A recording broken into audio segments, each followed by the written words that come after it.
ஒரு ஹிந்து கீதை தெரிஞ்சிருக்கானோ இல்லையோ, ஒரு முஸ்லிம் குர்ஆன் தெரிஞ்சிருக்கானோ இல்லையோ, ஒரு கிறிஸ்டியன் பைபிள் தெரிஞ்சிருக்கானோ இல்லையோ, ஒவ்வொரு இந்திய குடிமகனும் இந்திய அடிப்படை சட்டம் தெரிஞ்சிருக்கணும்.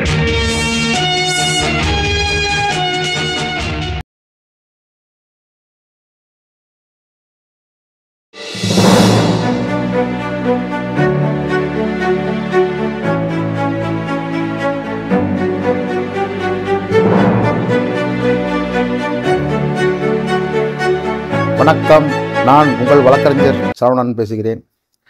இன்றைக்கி பார்த்தீங்கன்னாக்கா என்ன பதிவை பற்றி சொல்ல போகிறோன்னா, கடந்த 25ஆம் தேதி பார்த்தீங்கன்னாக்கா மதுரை நீதிமன்றத்தில், உயர்நீதிமன்றத்தில், சென்னை உயர்நீதிமன்ற கிளை மதுரை நீதிமன்றத்தில் நம்ம நீதியரசர் புகழேந்தி அவர்கள் ஒரு ஜட்ஜ்மெண்ட்டு சொல்லியிருக்காரு. என்ன சொல்லியிருக்காருன்னா, அதாவது காவல்துறையினர் சிவில் வழக்குகள் தலையிடக்கூடாது. அதாவது பண வழக்குகளோ சிவில் வழக்குகளோ அந்த மாதிரி சிவில் தன்மை, அதாவது குற்றவியல் தன்மை இல்லாத வழக்குகளை காவல்துறை விசாரிக்கக்கூடாது அப்படின்னு சொல்லியிருக்காரு. மீண்டும் என்ன சொல்லியிருக்காருன்னா, போலீஸ் ஸ்டாண்டிங் ஆர்டர் 562/2018 சொல்லியிருக்காரு. அதே போல் 8 சொல்லியிருக்காரு, 24 சொல்லியிருக்காரு. ஸோ போலீஸ் ஸ்டாண்டிங் ஆர்டர்ஸ் 562 கீழே பார்த்தீங்கன்னா சிவில் வழக்குகளை காவல்துறையினர் விசாரிக்கிறது தடை செய்யப்படுது. ஆல்ரெடி தடை செய்யப்பட்டு தான் இருக்குது. இருந்தாலும் இந்த வழக்கில் பார்த்தீங்கன்னாக்கா திரும்பி ஒரு தடவை நீதிமன்றம் சொல்லியிருக்கு. சிவில் வழக்குகள் எப்படி எடுக்கிறாங்கன்னா, பணம் சம்மந்தப்பட்ட விஷயம்னு வச்சுக்கோங்க. இப்போ எப்படி எடுக்கிறாங்க பணம் சம்மந்தப்பட்ட விஷயங்களை? அதாவது ஒருத்தர் பார்த்தீங்கன்னா ஒரு செக்கு வாங்கிட்டு பணம் கொடுக்குறாருன்னு வச்சுங்க. இப்போ செக்கு வாங்கிட்டு பணம் கொடுக்குறாரு. பணம் கொடுத்துட்டு அவர் பணத்தை கேட்கும்போது பணம் கொடுக்காமல் இருக்காரு. இவர் என்ன பண்ணுறாரு, நேரடியாக கோர்ட்டுக்கு போனோம்னா பல வருடங்கள் ஆயிரும். அவருக்கு சம்மன் கொடுத்து வர வச்சு அதுக்குள்ளே அந்த இடத்துல ஷிஃப்ட் ஆகியும் போயிடுவார். இவர் குறுக்கு வழியில் முடிக்கிறதுக்கான வழியால் என்ன அப்படின்னு பார்க்கும்போது தான் நீதிமன்றத்துக்கு போகிறதுக்கு முன்னாடியே என்ன காவல் நிலையத்தில் போய் புகார் ஒன்று கொடுத்துட்றாரு. அந்த செக்கை வச்சு என்ன கொடுக்குறாரு, இந்த மாதிரி பணத்தை வாங்கிட்டாரு, கொடுக்க மாட்டேங்கிறாருன்னு. ஆனால் காவல்துறையினர் என்ன பண்ணுறாங்கன்னா, அவங்க வழக்கமாக அந்த புகார் பணம் சம்மந்தப்பட்ட புகாரெலாம் ஸ்ட்ரெயிட்டாக எடுக்க முடியாது. அவங்க என்ன சொல்கிறாங்கன்னா, அவங்களே சொல்லி கொடுத்தா அவங்க பக்கம் புகார் எழுதுறாங்க. இப்போ ஒருத்தர் பார்த்தீங்கன்னாக்கா அந்த மாதிரி தான் புகார் ஒன்று கொடுத்தாரு. இங்கே பரங்கிமலையில் அது மாதிரி தான் ஒரு பிரச்சனையாச்சு. என்னென்னா பணத்தை கொடுத்துருக்காரு. பணத்தை கேட்கும்போது அவர் தரலன்னு சொல்லி அவர் சாதாரண ஒரு விவசாய குடும்பத்தில் பிறந்து அப்புறமா அங்கே ஒன்றும் பண்ண முடியாமல் இங்கே ஒரு தள்ளுவண்டி கடை போட்டு வியாபாரம் பண்ணுற போல் இருக்குது. அதை பார்த்து கொடுத்துருக்காரு. அது 1 லட்ச ரூபாய் 1.5 லட்ச ரூபாய் வாங்கியிருக்காருன்னு நினைக்கிறேன். செக்கு கொடுத்தா வாங்கியிருக்காரு. 2 வட்டிலாம் கொடுத்துட்டு இருந்தாரு போல் இருக்கு. ஒரு 6 மாதமாக வட்டி கொடுக்கல, உடம்பு சரியில்லாம் கொடுக்கலன்னு நினச்சி அதுக்கப்புறம் இவர் என்ன பண்ணால் ஸ்ட்ரெயிட்டாக கம்ப்ளைண்ட் கொடுத்துருக்காரு ஸ்டேஷனில் போயிட்டு. அதுவும் எப்படி கொடுத்துருக்காருன்னா, ஆரம்பத்தில் என்ன பண்ணியிருக்காருன்னா கம்ப்ளைண்ட் வேறு மாதிரி தான் கொடுத்துருக்காரு. அதாவது பணம் கொடுக்கணும்னு சொல்லிட்டு கம்ப்ளைண்ட் அவங்க தான் மாற்ற சொல்லியிருக்காங்க. பணம் கேட்டேன், என்ன மிரட்டுறாரு, கொலை மிரட்டல் எடுக்கிறாரு, அப்படி கம்ப்ளைண்ட் கொடுங்க அப்படின்ட்டார். இவர் என்ன பண்ணிருக்காரு, கொலை மிரட்டல் விடுன்னு சொல்லிட்டு கம்ப்ளைண்ட் கொடுத்துட்டு வர வச்சுருக்காங்க. அவருக்கு தெரிஞ்சவர்ன்றதை என்ன கூப்பிட்டாங்க. சரி, நான் என்ன பண்ணேன், என்னோட ஜூனியர் அனுப்பிச்சி விட்டேன். சரி போய் பார்த்துட்டு அப்பா என்ன ஆச்சுன்னு சொல்லி தெரியல. தெரிஞ்ச ஃப்ரெண்டோட அப்பா தான் கடன் வாங்கியிருக்காருன்னு சொல்லிட்டு போய் பார்த்தோம்னா, நானும் பார்த்தேன். அந்த பிரச்சனையை ஈவினிங் ஒத்து வச்சுருக்காங்க. நாங்கள் சரி நாமளும் ஒருத்தர் போயிட்டு வந்துடுமே, இந்த நண்பன் கூட படித்தவன் தான். சரி நானும் போயிட்டு போனதுக்கு ரொம்ப வயசான மனிதர் அவர் உட்காந்துட்டுருக்காரு. இப்போ உட்கார சொல்லியிருக்காங்க, உட்கார சொல்லியிருக்காங்க. சரி உட்காந்து பார்த்தேன். அவர் வந்தார். அவர் ஒரு காரில் இறங்கினார். இறங்கிட்டு பார்த்து வந்தார் உள்ளே வந்தார். அவருக்கு ஒரு 35 வயசு இருக்கும். அந்த இவருக்கு 75 வயசுக்கிட்ட இருக்கும். என்ன அவர் சொல்லிட்டு என்ன கம்ப்ளைண்ட் கொடுத்துருக்காங்க, இவர் கொலை மிரட்டல் விட்டுருக்காரான்.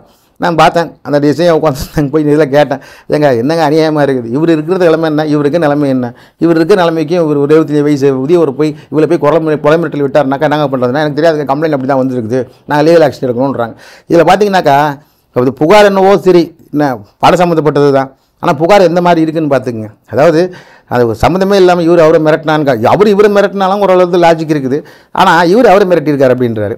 சரி, அதை நான் கடைசியில் பேசினேன் ஸ்டேஷன் ஹவுஸ் ஆஃபீஸில் பேசி, ஐயா அது ஒரு போலி கம்ப்ளைண்ட், ஒரு போகஸ் கம்ப்ளைண்ட்டு. அதுவும் பார்த்துக்கிட்டிங்கனாக்கா இவர் இருக்கிற நிலைமைக்கு இவர் மிரட்டலாம் முடியாது. பணம் கொடுத்துருக்கிறது உண்மை தான். இப்போதைக்கு கடன் வாங்கி தான் ஒரு கடையை நடத்திட்டு இருந்தார். உடம்பு சரியில்லைனா வரும் போல் பையன் படிச்சுட்டு கொஞ்சம் வெளியூரில் வேலை செஞ்சுட்டு இருக்காப்புல, அவ்வளோதான் குடும்ப வருமானம், அவ்வளோதான் வாங்கியிருக்காரு. அவர் என்ன பண்ணார், என்ன பண்ணார்னா ஒன்றும் பண்ண முடியாதுங்கன்னு சொல்லி கொஞ்சம் சால்வ் பண்ணி அனுப்பிச்சி விட்டார். ஏதோ வக்கீல் நாங்கள் போனதுனால கொஞ்சம் விட்டுட்டாங்க. அப்படி இல்லாத பட்சத்தில் அவர் என்ன கடன் வாங்கி தான் கொஞ்சத்துக்கு இந்த பிரச்சனையை சமாளிச்சிருக்க முடியும். எதுக்காக இந்த விஷயத்தை நான் மேற்கொள் சொல்கிறேன்னா, இது போல் இந்தியா முழுக்க தமிழகத்தில் எவ்வளோ பேர் எடுத்துக்கங்க, பணம் வாங்குறதுக்கு செக்கை கொடுக்குறாங்க, ப்ரோ நோட்டு கொடுக்குறாங்க, இல்லை பத்திரத்தை கையெழுத்து போட்டு தராங்க. இதை வச்சுட்டு என்ன பண்ணுறாங்கன்னா வட்டியை கட்ட முடியல, வீட்டானவங்க தகராறு பண்ணுறாங்க. அதே போல் பார்த்தீங்கன்னாக்கா பணம் கொடுத்தவங்க பணம் வாங்கினவங்க மேலே ஒரு புகாரை கொடுத்துட்றாங்க. இந்த மாதிரி கொடுத்துட்டு இந்த மாதிரி பணத்தை கேட்டேன், என்ன மிரட்டுறாங்க, கொலை பண்ண வராங்க, இது பண்ண வராங்கன்னு சொல்லிட்டு பணம் கொடுத்தவரை போய் கம்ப்ளைண்ட் கொடுக்குறாரு. கடைசியில் ஒரு வழியாக ஸ்டேஷனுக்கு போனோடனே இவர் பயந்துடுறாங்க பணத்தை. அவங்க என்ன நினைக்கிறாங்கன்னா, இப்போ நீங்கள் எல்லாம் கடன் வாங்கினவங்க என்ன நினைக்கிறீங்கன்னா, ஸ்டேஷன்லேருந்து கூப்பிட்டு அமிச்சாலே நம்மளை பணத்தை கட்ட சொல்லுவாங்களோ, ஸ்டேஷனில் பணத்தை கட்ட சொல்ல அதிகாரம் ஸ்டேஷனுக்கு எப்போவுமே கிடையாது. அதை மட்டும் புரிஞ்சுக்கணும். கட்ட பஞ்சாயத்து, கொடுக்கல் வாங்கல், இது எதுவுமே வந்து காவல் நிலையத்தில் பண்ணவே முடியாது.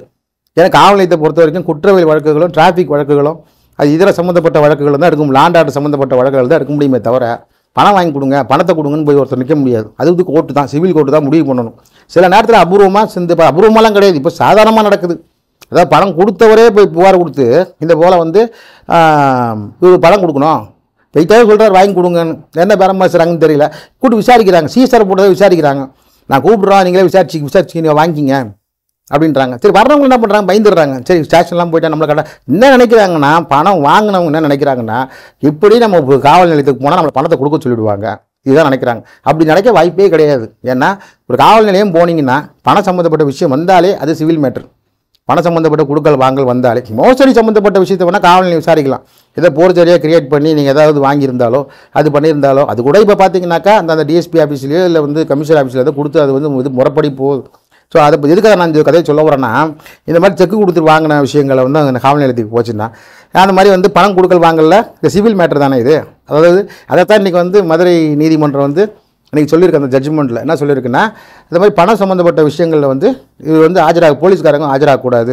இந்த பிரச்சனை என்னமோ பார்த்தீங்கன்னா நெல்லையில் இருக்கிற ராஜசேகருக்கும் அப்புறமா ஏதாவது பரவேசமுத்துன்ற ஒருத்தருக்கு தான் பிரச்சனை. இந்த பிரச்சனை வந்து போலீஸ் தலையிடக்கூடாதுன்னு சொல்லிட்டு திருநாவளையை சார்ந்த அந்த நபர் வந்து ராஜேஷ்குமார் வந்து உயர்நீதிமன்றத்தில் 2 வருடத்துக்கு முன்னாடி வழக்கு தாக்கல் செஞ்சுருக்காரு. அந்த வழக்கு வந்து ஒரு இது கிரிமினல் ஓபியா, அதாவது வந்து கிரிமினல் ஒரிஜினல் பெட்டிஷனை பார்த்தீங்கன்னாக்கா 482 டைரக்ஷன் சிஆர்பிசியில் கிரிமினல் ப்ரொசீஜர் கோடில் வந்து 482 டைரக்ஷனாக வந்து கேட்டிருக்காரு போல் இருக்குது. அந்த டைரக்ஷன் அவரும் கொடுத்துட்டு இது டிஜிபி வந்து சுற்றறிக்கை விட்டுருக்காராம். அதேமாதிரி ஏற்கனவே DGP standing orders, police standing orders இருக்குது. அது வந்து பார்த்தீங்கன்னாக்கா அதில் வந்து ஏற்கனவே தெளிவாக சொல்லியிருக்கு, சிவில் மேட்டரில் வந்து காவல்துறை ஈடுபடக்கூடாதுன்னு. அதனால் வந்து இந்த இது 1 செகண்ட் இதை வந்து சொல்கிறத வந்து நம்ம பயன்படுத்திக்கணும். ஏன்னா இதை வந்து பல தடவை வந்து பல வழக்குகளில் வந்து சுப்ரீம் கோர்ட்டுன்னு சொல்லியிருக்கு, அந்த இந்த கோர்ட்டும் சொல்லியிருக்கு, உயர்நீதிமன்றம் பல விஷயங்களை சொல்லியிருக்கு. அதனால் இந்த செக் கொடுத்து வாங்குறது, அதே போல் இந்த சம்மன் வாரண்ட்டுன்னு ஏதாவது வந்து ஸ்டேஷனுக்கு வந்து கொண்டு வந்து பேங்க்காரங்க தாங்க. இந்த பேங்க்காரங்களுக்கு வேலையை என்னென்னா போலீஸ் வேலையை கையில் எடுத்துக்கிறாங்க. அதாவது எங்கேயாவது வழக்கை தாக்கல் பண்ணுறாங்க, கோர்ட்லேருந்து ஒரு சம்மன் வந்துட்டால் போதும், அந்த சம்மன் எடுத்துகிட்டு வந்துடுறாங்க ஸ்டேஷனுக்கு. இந்த ஸ்டேஷன் இதில் வந்து என்கரேஜ் பண்ணவே கூடாது. இப்போ பேங்க்கில் ஒருத்தர் கடன் வாங்கியிருக்காருனாக்கா அவருக்கு வந்து ஒரு இடத்துல கேஸ் ஃபைல் பண்ணியிருக்காங்கன்னா அதை எடுத்துகிட்டு பேங்க்காரங்க அந்த ஸ்டேஷன் பக்கமே வரக்கூடாது. ஏன்னா சம்மனு, கோர்ட்டு, வாரண்ட்டு இதெல்லாம் வந்து ஒன்று போலீஸுக்கு சம்மந்தப்படணும், இல்லை கோர்ட் அனுப்பணும். ஆனால் இவங்க என்ன பண்ணுறாங்கன்னா ஒரு சம்மன் வந்தால் கூட என்ன பண்ணுறாங்க, எடுத்து ஸ்டேஷன் ஓடிடுறாங்க, சார் பரவாயில்ல சம்மன் வந்துருக்கு சார் அவர் பேரில். அதேமாதிரி வாரண்ட்டு அங்கே வாரண்ட்டு போட்டிருக்கவே மாட்டாங்க, அந்த ஸ்டேஜ் தான் காட்டும், ஏன்னா இஷ்யூ பண்ணியிருக்கவே மாட்டாங்க. அதுக்குள்ளே அந்த டெட்லேருந்து எடுத்துகிட்டு வந்து பாருங்கள் சார் வாரண்ட் இருக்க மேலே பிடிச்சி விசாரிங்க சார் அப்படின்னு. இவங்க வந்து ப்ரெஸ் பண்ணுறதை பார்த்து நான் பயந்து போய் சில போலீஸ் காவல் அதிகாரிகள் வந்து கொடுக்கு சார் என்ன இப்போ வாரண்ட் இருக்காமல் என்ன இது தேவலாம் பேசாமல் பண பிரச்சனையாச்சுன்னு இப்போ வக்கீலை வச்சு பார்த்துக்குன்னு சொல்லி ப்ரெஸ் கொடுக்குறது. இது வேறு வழி இல்லாமல் இதில் 90% பேர் பணத்தை கட்டிடுறாங்கன்றது தான் உண்மை. உண்மையிலே பார்த்தீங்கன்னாக்கா அதிலே போட்டிருக்கோம் பெயிலுக்கு, இது பெயிலபிளுக்கு அங்கே கோர்ட்லேயே வாங்கிக்கலாம் அப்படி 250 சிஆர்பிசியில் பெட்டிஷன் வச்சா கூட முடிஞ்சுது. அதனால் இப்போ வந்து இது மாதிரி லீகலாக வழிகள் இருக்கும்போது இது மாதிரி இல்லீகலாக மிரட்டுறது வங்கிக்கு என்ன வழி, வேறு வழியே இந்த மாதிரி மிரட்டினா தான் பணம். ஏன்னா பணத்தை வாங்குறதுக்கு வந்து அவங்க சிவில்னு போனால் உட்கார வேண்டியது தான் பல வருடங்கள். இதுமாதிரி கிரிமினல் சைடில் போச்சுனாக்கா சம்மனை ஒரு நம்பர் ஃபைல் ஆச்சுன்னா உடனே அதை காமிக்கலாம், உங்கள் மேலே கேஸ் ஃபைல் பண்ணியிருக்கோம், உங்கள் மேலே கிரிமினல் கேஸ் ஃபைல் பண்ணியிருக்கோம். கிரிமினல் கேஸுன்னு சொல்கிறதே வந்து பேங்க்காரங்க மிரட்டுறதுக்கு தான். ஸோ இந்த மாதிரி பார்த்தீங்கன்னாக்கா இந்த வாரத்தில் மட்டும் பார்த்தீங்கன்னாக்கா குறைஞ்சபட்சம் எனக்கு தெரிஞ்சு கொல்கத்தா வாரண்ட்டை கிட்டத்தட்ட பார்த்தீங்கன்னாக்கா கிட்டத்தட்ட 20-30 பேர் வந்துட்டாங்க ஒரு வாரத்துலேயே. அது இல்லாமல் ஸ்டேஷனுக்கு கொண்டு போயிட்டு எக்ஸிக்யூட் பண்ணுறது யாருங்க பண்ணணும், போலீஸ் தாங்க பண்ணணும்.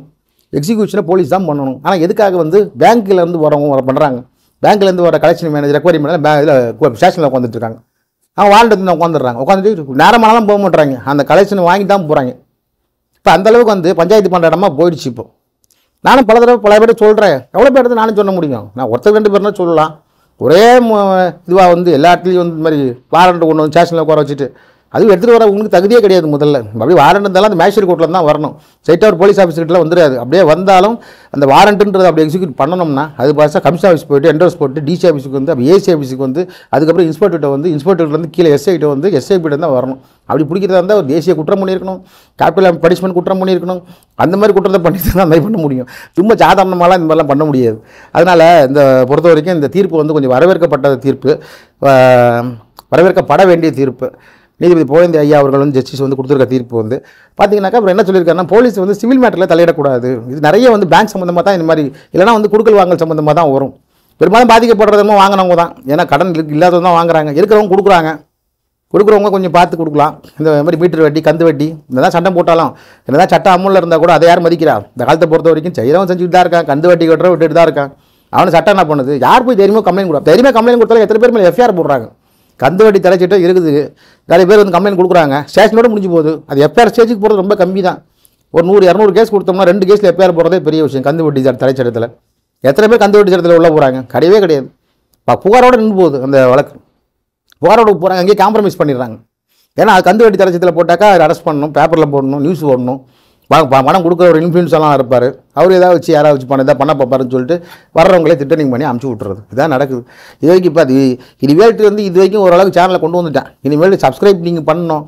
அது மட்டும் இல்லாமல் இப்போ எப்படி இந்த சில உண்மைகள்லாம் நான் சொல்லிக்கிட்டு இருக்கேன். உண்மைன்னா ஒன்றும் பெருசாக ஒன்று கன்ஃபர்ஷன் ஸ்டேட் பண்ண ஒன்றும் கொடுக்கல. பேங்க்கு சைடில் என்னென்ன பண்ணுறாங்க அதே பாலாக பார்த்தீங்கன்னாக்கா அவங்க வந்து பண்ணுறது சில அழிச்சாட்டிங்கெலாம் பண்ணிக்கிட்டு இருக்கிறாங்க. இப்போ நிறைய பேர் அட்ராசிட்டி பண்ணி அங்கங்கே உட்காந்துட்டு பேசுகிறது. இதாவது சட்டம் போட்டாலாவது திருந்துற கூட்டம்னு பார்த்தா திருந்துற மாதிரி தெரியல. ஏன்னா வழக்கம் போல் திருப்பி பழையபடி வசவுபாட ஆரம்பிச்சிட்டாங்க. திருப்பியும் ஃபஸ்ட்லேருந்து ஆரம்பிக்கிறாங்க. எப்படி ஃபஸ்ட்டு பேச ஆரம்பித்தாங்களோ அந்த மாதிரி இன்னும் கொஞ்சம் எனர்ஜியாக பேச ஆரம்பிச்சு. சட்டம் இருக்குன்னு சொன்னால் கூட அது மதிக்க மாட்டேங்கிறாங்க. சட்டமன்றத்தில் போட்டு சட்டம் இருக்குதுப்பா, இந்த மாதிரி பேசினா தப்புப்பான்னு சொல்லிட்டு நாங்களே கூட பேசி பார்க்குறோம். திருப்பி அதே தான்.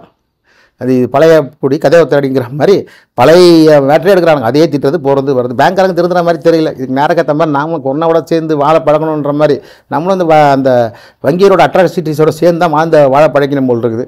இருந்தாலும் சட்ட விழிப்புணர்வு ஏற்படுத்துறதுக்காக நான் வீடியோ போட்டுட்டு தான் இருப்பேன். இன்ஸ்டாலையும் ஃபாலோ பண்ணுங்கள். இப்போ இன்ஸ்டாலையும் போட ஆரம்பிச்சிட்டோம். இன்ஸ்டாலையும் ஃபாலோ பண்ணுங்கள், இதையும் ஃபாலோ பண்ணுங்கள். நன்றி, வணக்கம். இந்த தீர்ப்பு வந்து வரவேற்கப்பட வேண்டிய தீர்ப்பு. ஏன்னா பணம் வந்து செக்கு கொடுத்து வாங்கினவங்க, அதே போல் வந்து வங்கிக்கிட்ட வந்து கடன் வாங்கிட்டு அந்த வெளியூரில் வழக்கை போட்டுட்டு அதை கொண்டு வந்துட்டு ஸ்டேஷனில் வச்சு மிரட்டுறது, இதெல்லாம் பார்த்தீங்கன்னா சிவில் மேட்ரு, சிவில் நேச்சரு, இங்கே தலையிடக்கூடாது அப்படின்றத தெளிவாக அந்த ஜட்ஜ்மெண்ட் சொல்லியிருக்குது. ஸ்டாண்டிங் ஆர்டர் தான் போலீஸ் மதிக்கணும், அதில் போட்டுருக்கபடியே நடக்கணும். சிவில் மேட்டரில் தலையிடக்கூடாது. பண மேட்ரு, நில மேட்ரு, இந்த மாதிரி எது வந்தாலும் சிவில் மேட்டர்களை வந்து காவல்துறை தலையிடக்கூடாதுன்னு சொல்லிட்டு நீதிமன்றம் கொடுத்துருக்க இந்த உத்தரவு வந்து ஒரு நல்ல வரவேற்கத்தக்க ஒரு விதமாக இருக்குது. நன்றி. மேலும் வந்து நல்ல பதிவோட உங்களை வந்து சந்திக்கிறேன். நன்றி, வணக்கம்.